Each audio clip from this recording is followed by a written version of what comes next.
자, 논산의 아들, 논산 딸기 플로리안 모셨습니다. 반갑습니다. 논산의 아들 플로리안입니다. 풀사장 한번 보여드리겠습니다. 풀사정. 자, 일단 오늘은 플로리안이랑 바이에른 뮌헨 얘기해보려고 합니다. 좋아. 11년 만에 분데스리가 놓쳤습니다. 온 우주계의 기운을 받고 있다는 느낌은 지금 진짜. 다 레버쿠sen한테 간 것 같아요. 그 사실은 바이에른 뮌헨 잘못한 것도 있지만 그냥 레버쿠센 너무 잘해서 이번 시즌은 그치. 상대가 안 됐다. 그걸 물어보려고 했어요. 혹시 독일에서도 그 하리케인 보고 약간 무관 저주 뭐 이런 얘기 많이 나오죠. 계속 이제 나오고 있어요. 슈퍼컵도 못 올렸고 그러네. 포칼에서도 3부 리그 떨어졌고. 팀한테 떨어졌고 믿을 수가 없어요. 자, 일단 바이에른 뮌헨 얘기하니까 아마 많은 국내 축구 팬분들이 궁금해하는 것은 이분일 겁니다. 김민재 선수가 처음에는 주전으로 뛰었죠. 계속해서 이제 경기 튀었다 보니까 한국 팬 입장에서는 아니 좀 쉬게 해줘. 맞아. 근데 이제 김민재도 예측은 했었어요. 아시아컵 치고 나서는 돌아오면 자기가 가지고 있는 그 추천 자리 아마 다른 선수한테 넘어갈 수가 있다. 그 센터백 경쟁에서 이제 많이 밀렸죠. 많이 다이어, 밀렸어요. 델리흐트. 시즌 초반에 사실 우파메카노, 김민재 이렇게 그렇지. 많이 나갔는데 델리흐트가 다쳤기 때문에 지금은 완전 반대. 델리흐트 그리고 다이어가 나오고 있는데 독일에서도 김민재 관련해서 뭐 혹시 그 언론에서 뭐라고 하는지 언론에서는 말이 나오진 않아요. 음. 사실 최근에 한 달 동안 뭐 아무것도 안 나왔어. 근데 다이아한테 밀렸다. 다이어한테 는 이야기 밀렸다. 나오고 다이아는 오히려 되게 깔끔한 플레이도 하고 커버하는 범위도 넓지가 않기 때문에 하는 게 많이 없지만 그건 잘하니까 김민재보다는 좋은 평가를 받고 있어요. 그리고 김민재가 이제 아시안컵을 끝나고 나서는 돌아왔잖아. 많이 지친 상태에서 하이덴하임에서 엄청난 실수해가지고 실책이다. 그때부터 이제 투헬은 김민재는 주전으로 두진 않고 지난 이제 유니온 경기에 다이아하고 김민재 조합이 나왔거든요. 오히려 좋았어요. 나쁘진 않았어요. 너무 좋았어요. 원래 김민재를 보면 막 진짜 앞으로 나가서 붙었어. 진짜 엄청 계속 엄청 많이 압박하면서 수비하는데 이번에는 몰려서 좀 따라가는 수비 많이 했기 때문에 공간을 잘 커버해주고 이 결정적인 순간에서 좋은 수비는 보여줬어. 오히려 우파가 이제 후반전에 들어오면서 우파가 실수해서 안전평가 지금 받고 있어요. 우파메카노는 잘할 때는 그냥 탑급인데 그치. 이 약간 좀 잔실수들이 좀 많아요. 맞아. 특히 이제 리그 초반을 봤을 때는 우파하고 김민재 같이 튄 적이 많았잖아요. 맞아요. 근데 둘 다 플레이스타일이 비슷해서 앞으로 나가는 전진하는 그런 하기 때문에 이 뒷공간 열리게 돼요. 그래서 그 조합은 잘 안 맞고 독일 정서에 잘 맞진 않는. 맞아. 그래서 오히려 나는 다이아이나 털리어테랑 붙으면 또 괜찮은 조합이라고 봐요. 조금 더 안전적이고. 이번 이제 유니온 이제 베린 경기 바탕으로 자신감 좀 많이 올라가고 레알에서도 될 수 있다는 가능성 제가 개인적으로 봐요. 그거 물론 여쭤보려고 있어요. 4강에 선발 가능성이 있는지. 가능성이 있다고 보는데 독일은 전혀 모르겠어요. 지금 어떻게 누구를 선발시킬 건지. 그리고 아스날 때도 키미히 라이트백으로 되게 해줬고 운영 베린도 똑같이 그렇게 기용했기 때문에 어떻게 할지? 투헬이 아스날 상대로 이제 그 레프트백 두 선수 썼잖아. 게레로랑 그리고 마즈라위. 맞아. 사카는 이렇게 이제 마킹해갖고 막으려고. 이게 진짜 좋았어요. 띠급 전설이었어. 진짜 좋았어. 근데 왜 이제 와서 그런 짓을 해? 그 김민재 선수도 이제 후반전에 들어가서 그쵸. 왼쪽 풀백으로 뛰더라고요. 주발은 사실은 오른발인데 물론 양발 다 쓰긴 하지만 그래도 풀백으로 나왔는데 잘 공중볼이나 그런 거 진짜 잘 차단해줬고 너야도 그거 인정해줬어요. 사실 김민재는 믿고 가면 되는데 전체적인 부분이 있어서 잘 기용이 되지 않았던 부분이 있었고 그동안 제가 봤을 때 왜냐면 이거 웃긴 게 만약에 김민재가 선발이 아닐 때 뭐 데이비스나 마사미 같은 친구들은 그쵸. 내려와서 수비 같이 해주는데 김민재가 나왔을 때는 데이비스 같은 친구는 안 내려와.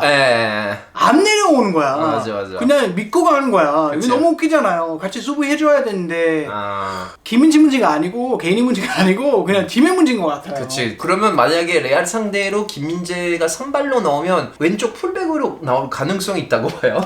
이게 좀 어려운데 제가 봤을 때는 운ion이랑 비슷한 선발 라인업이 되지 않을까 싶어요. 민재는 그냥 교체 명단에 오고. 왜냐면 역습은 노려야 될 것 같아요. 레알 같은 경우에는. 그래서 데이비스 같은 이렇게 오버래핑 잘하는 수비수가 필요할 것 같고, 또 고레츠카가 진짜 수미가 아니잖아.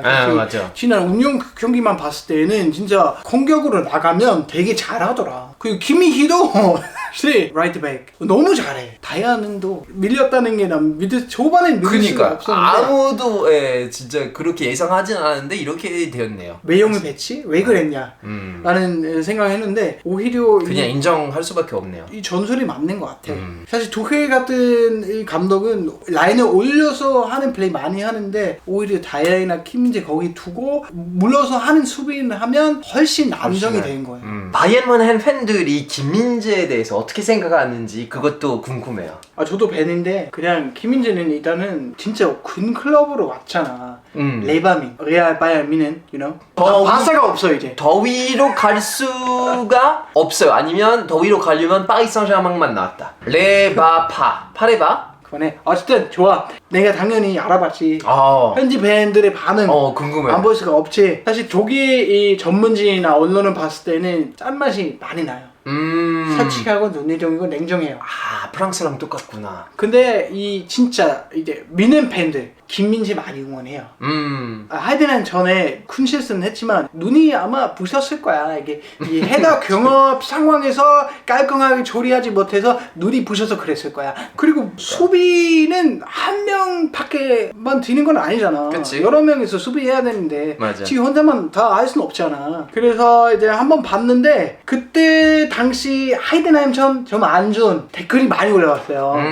막시밀리안 셀 팔다 민재 팔아야 된다. 민재 팔아야 된다. 뭐 데이비스도 그렇고 마즈라비도 이제 팔아야 된다. 또 바우슈테인 브라카는 민재 라우스 키미시 백 사네 백. 그때 당시 이제 민재, 김희희, 사네 이 세 명 선수들은 하이덴하임 전때 더럽게 못해서 이제 모든 밴들이 다 나가. 근데 봐봐 이제 운용 베를린에서는 다 잘하니까 그런 댓글은 하나도 안 나오고 또 아스날 때는 김희희였잖아. 골 넣었잖아. 그 골을 넣었을 때는 난 솔직히 울컥했어.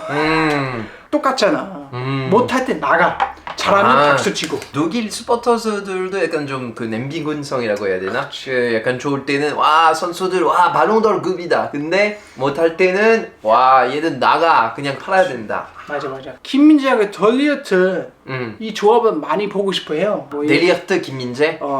Wieso denn nicht 덜리어트 and 김민재. 몇 번이나 이 댓글을 봤어요. 저도 사실 이 조합을 꿀조합을 보고 싶은데 여기도 에릭님은 würde definitiv Minje mit 덜리어트 präferieren, auch wenn Daya gute Leistung bringt. 나는 사실 이 덜리어트하고 김민재 조합을 보고 싶은데 왜냐면 다이아도 지금 잘하니까 그것도 같이 조합을 맺을 수가 있지만 그래도 나는 이 조합을 한번 보고 싶다. 이제 그런 게 아닌가. 저도 시즌 초반에 물론 그 부상이긴 했지만 델리어트 민재 혹은 뭐 델리어트 우파메카노 가장 뭔가 밸런스가 있다고 생각했는데 이제 중간에 다이어가 들어오고 우파메카노는 실수 너무 많았고 그리고 김민재는 이제 뭐 많은 경기 뛰면서 이제 힘들어하고 실수도 나오고 해서 그렇게 됐네요. 막 진짜 독일 언론처럼 너무 못해 이 친구 그렇게 평가하진 않아요. 평가하진 않고. 왜냐면 알고 있어 얘는 원래 잘해. 솔직히 김민재는 뭐 못한다고 할 수는 없죠. 4강 그리고 만약에 결승까지 올라가면 이제 중요한 경기 3경기 나왔는데 다시 순서는 바꿀 수 있다. 왜냐면 투헬은 계속 이렇게 많이 바뀌었기 때문에. 맞아. 투헬 얘기 나온 김에 그 지금 이미지가 어때요? 사실 욕을 많이 먹었어. 그치. 리그 우승이라는 게 그냥 기본이야. 기본이구나. 그건 사실 못하면 중간에 그냥 잘려. 근데 그것도 사실 안 했다는 게 나는 좀 놀라웠어요. 뭐 흐니스 같은 친구가 사실 와서 우리 포칼 아웃이야? 나가. 그렇게 했어야 되는데 그거 아직까지는 안 했기 때문에 좀 놀라웠고 그만큼 이제 투헬도 믿는 것 같아. 왜냐면 투헬은 사실 똑똑한 친구야. 얘는 근데 고집이 좀 세. 너무 세. 이거는 100% 동의해. 얘가 하고 싶은 플레이가 뭐냐면 라인을 올려서 진짜 완전히 올려서 하는 플레이인데 그렇게 하려고 하면 수미가 필요해. 왜냐하면 그 수미가 내려와서 이 공간을 다시 채워야 돼. 근데 근데 그 자리가 없었잖아. 없었으니까. 계속해서 경영진한테도 나는 수미가 원해. 영어 시켜달라 이제 했는데 안 들어왔기 때문에 그런 친구가 없는 상태에서 본인이 하고 싶은 전술 해버렸는데 안 돼. 뭐 오니온 베린이나 아스날 같은 경우에는 갑자기 그래 니네들은 내가 원하는 플레이 못 해주니까 내가 다른 전술 봐줄게. 아니 왜 이제 와서 그런 짓을 해. 100% 동의하는 게 그 파리 생제르맹 감독이었잖아. 파리에서 진짜 잘했어. 그 투헬은 우리는 진짜 좋아했는데 막판에 성격이 진짜 너무 세서 사실 그 투헬 잘린 게 파리 생제르맹 그 리그에서 4대0으로 이기고 크리스마스 날에 잘렸어. 투헬이. 근데 잘린 이유는 당연히 전술 문제 뭐 이런 거 아니라 이 프론트랑 너무 부딪혔기 때문에. 근데 성격이 좀 세서 일단 이번에는 어차피 뭐 나간다고 얘기했으니까 바이에른 뮌헨이 이제 새 사령탑이 이제 선택해야 하는데 지네딘 지단 1순위 거류하고 있다고. 그것도 있고 한지 플릭 이야기하는 건데 나는 지금 봤을 때는 한지 플릭이 되지 않을까 싶어요. 그냥 흐니스뿐만 아니고 바이에른이랑 좀 안 좋은 그런 설이 있었는데 최근 들어서 흐니스랑 화해해갖고 그쵸. 좋게 얘기하는 것 같아요. 그거는 지켜봐야 할 것 같고 이제 코앞에 4강이 있어요. 그리고 상대는 레알 마드리드인데 어떻게 보면 파리 생제르맹 옛날 감독 더비 투헬 안첼로티. 맞아요, 안첼로티. 파리 생제르맹 둘 다 예전에 감독했던 감독인데 어떨 것 같아요? 나는 개발릴 것 같아. 진짜? 레알한테? 근데 맨체스터 시티 경기 봤어요? 봤긴 봤는데 전반적으로 맨시티가 압승하고 있었지만 제가 봤을 때 그냥 잘 버텼다? 전술 잘 짰다? 거의 진짜 이 후반에 그 비니시우스, 베링감 다 수비하고 밀집 수비했지. 계속 밀집 수비를 했으니까. 근데 내가 봤을 때는 이제 레알하고 바이에른이 붙이잖아. 아스날이랑 비슷한 상황이 펼치게 될 거야. 후반전에는 진짜 안전한 플레이를 하기 위해서 많이 수비하고 후반전이 조지면 또 이제 아스날처럼 될 거야. 또 재미있는 포인트는 알폰소 데이비스이랑 그리고 비니시우스 이렇게 붙게 될 건데 알폰소 데이비스 거의 레알 마드리드 간다고 거의 되어 있는 것 같은데. 근데 지금 현재 경기력을 보고 봤을 때는 레알으로 가면 잘할까? 하지 않을 것 같은데? 알폰소 데이비스 요즘 안 좋아? 못하는 건 아니지만 근데 수비 소재나 계속 올라가기만 하고 지가 해야 하는 역할은 안 하고. 근데 튀면은 저는 그게 좀 재밌을 것 같은데 비니시우스 주니어 그리고 알폰소 데이비스 어차피 아마도 이제 붙게 될 건데 그치. 누가 더 빠를지. 맞아. 이것도 좀 재밌고. 내가 봤을 땐 결국엔 김지가 더 빠를 거야. 김민지도 빨라. 김민지가 엄청 빠르지. 챔피언스리그 4강 한쪽 트리에는 바이에른 뮌헨, 레알 마드리드 있고요. 그리고 반대쪽에 파리 생제르맹이랑 보루시아 도르트문트가 있어요. 그 사실 보루시아 도르트문트는 되게 뭐랄까 예측할 수 없는 팀인 것 같아요.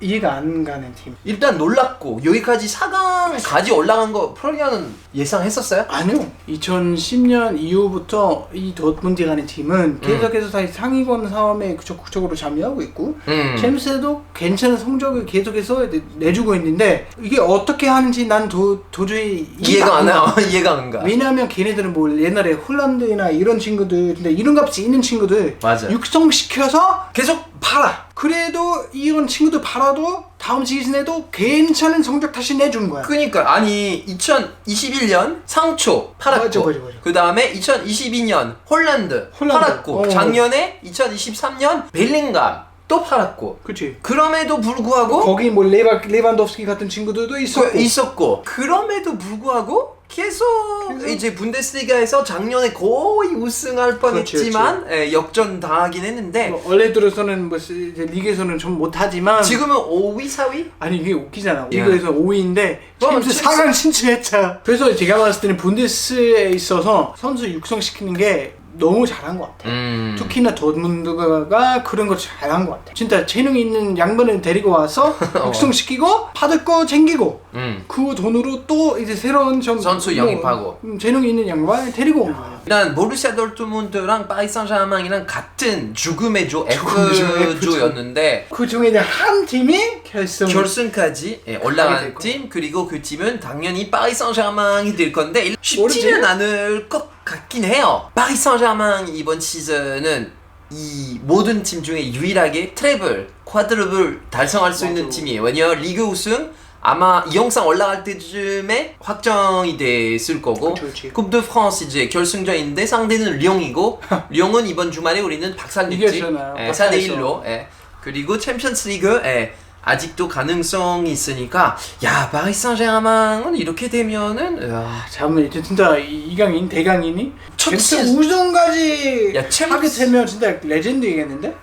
이 선수가 첫 시즌에 트래블 맞아. 달성하고 또 만약에 이제 바이에른 뮌헨 올라가잖아. 김민재 대 이강인. 코리안 더비가 벌치게 될 거야. dortmund 2022년 그때 파리 생제르맹이 이제 dortmund 원정 가서 졌어요. 근데 홈에서 무관중에서 이제 네이마르가 골 넣고 파리 생제르맹이 이제 역전을 해서 올라갔었죠. 이랬는데 결승전에는 파리 생제르맹 바이에른 뮌헨. 근데 이번에 심지어 고만 리매치가 될 수도 있겠네요. 파리 생제르맹 바이에른 그렇게 되면 진짜 골치가 아픈데. 독일 사람 봤을 때 dortmund가 어느 정도 팀인지 인지도가 어느 정도인지 역사가 더럽게 길어. dortmund도 마찬가지고 100년 넘었나? 100년 넘었지. 그리고 또 어떻게 보면 옛날에 못했어. 클럽이 들어오면서 그때가 황금기. 이두나 파크는 관중으로 따지면 8만 명 넘게 들어가. 관중 이제 수용할 수 있는 숫자도 어마어마한데 사실은 뭐 스페인이나 이런 데 가면은 그렇게 열정적이진 않잖아. 응원이 뭐 캠프누나 뭐 이런 거는 솔직히. 근데 독일은 벤에서 입장에서도 도트문트 홈 경기장에서 느낄 수 있는 분위기가 남달라. 그 트리를 봤을 때 다행히 1차전 거기서 하는 거구나. 만약에 2차전 거기서 했으면 솔직히 dortmund가 조금 더 유리하지 않았나 생각이 들었는데 이번에도 파리 생제르맹 최소 무승부 가져가야 될 것 같아. 근데 쉽지는 않을 거야. 특히 로이스는 한 번도 잼스 우승하지 못해. 올리지 못했기 때문에 만약에 바이에른이 올라가지 못해. 그럼 얘가 올렸으면 좋겠다. 그럼 깔끔하게 은퇴할 수 있어. 이강인은 나중에 하면 돼. 어리니까 어려. 아니야. 지금 해야 돼. 아무튼 플로리안이 진짜 객관적으로 완전 그 감정을 다 버리고 그냥 객관적으로 봤을 때 파리 생제르맹, dortmund 어떻게 될 것 같아? 나는 잼스 같은 경우에는 유로파도 그렇고 항상 독일팀 응원합니다. 왜냐면 우리한테 좋은 거잖아. 올라갈수록 UEFA 랭킹에서 어차피 올라가니까 진축은 많을수록 좋아. 그치. EPL은 아무것도 없어. 그거 마지막으로 또 언급하고 싶은데 그 기사 하나 있었다. 학생한테는 이게 아무런 별이 아닐 거야. 이게 진짜 할수록 돈 많은 이렇게 상금 받게 되잖아. 그치. 근데 그거 도트문트한테 진짜 너무나 큰 돈이야. 그치. 모든 팀한테 큰 돈이지. 파리 빼고. dortmund한테 약간 좀 뭐 우승도 좋지만 이 상금 그렇지. 돈이 쟁여가는 게 좋다. 파리 생제르맹, dortmund 그리고 레알 마드리드, 바이에른 뮌헨 과연 누가 이 별들의 전쟁 이길 것인지에 대해서 굉장히 궁금하고 또 이번 여름에 이제 독일 2024 유로가 있으니까 또 플로리안이랑 이번에는 독일 대 프랑스 그리고 피터 형도 같이 한번 하고 독일 대 잉글랜드, 프랑스 이렇게 얘기하면 재밌을 것 같아요. 파리 생제르맹, 바이에른 뮌헨 파이팅하고 파이팅. 최종 우승은 파리 생제르맹 왔으니까 구독, 좋아요 많이 눌러주시고 다음 영상에서 만날게요. 미에산미에 빡마스 파리에제 tous ensemble on chantera. 우린 유로에서 봅시다. 끝.